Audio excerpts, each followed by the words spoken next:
Hello friends, जय Jagannath. Welcome करुच्ची मोर गोटे fresh mini blog रे। तो आज सका मुझे रेडी होकिना बाहरी जाइली राउरकेला गुरु मंदिर कहीं आज गुरुंकर जन्मदिन थिला 138तम जन्मदिन जन्मोत्सव पालन होता गुरु मंदिर रे, जोटा कि अच्छी 21 नंबर रे। तो आम समस्ते मिसिकिना जाइलु गुरु मंदिर। बो जेहेतु आम घर वाला सब दीक्षा नहीं, तो आम समस्ते गलु।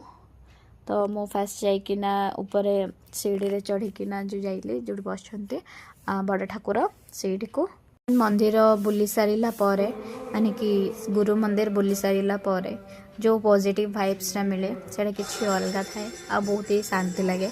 तो मु बुलिली मंदिर सारा बुल्ली टे टाइम से रही देन तापर तौक गली जो होता कीर्तन ठाकुर नाम धराऊला ସେଇଠି को देन ସେଇଠି सत्संग रे बसिकिना मु देन सत्संग रे टिके टाइम स्पेंड करिली।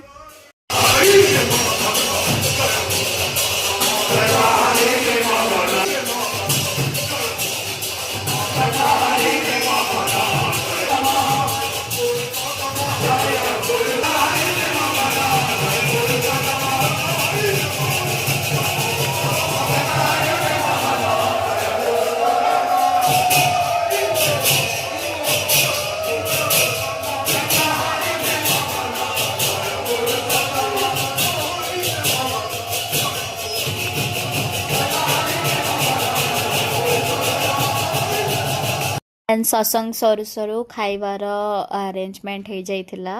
तो आमे समस्ते गलु प्रसाद पाया को खाइबा भात डालमा खट्टा खीरी होइथिला। जेहेतु आज गुरु का जन्मदिन था देन खाई सारा पर मोटे टाइम बसिले देन तापर आम घर को रिटर्न होइतलो वीडियो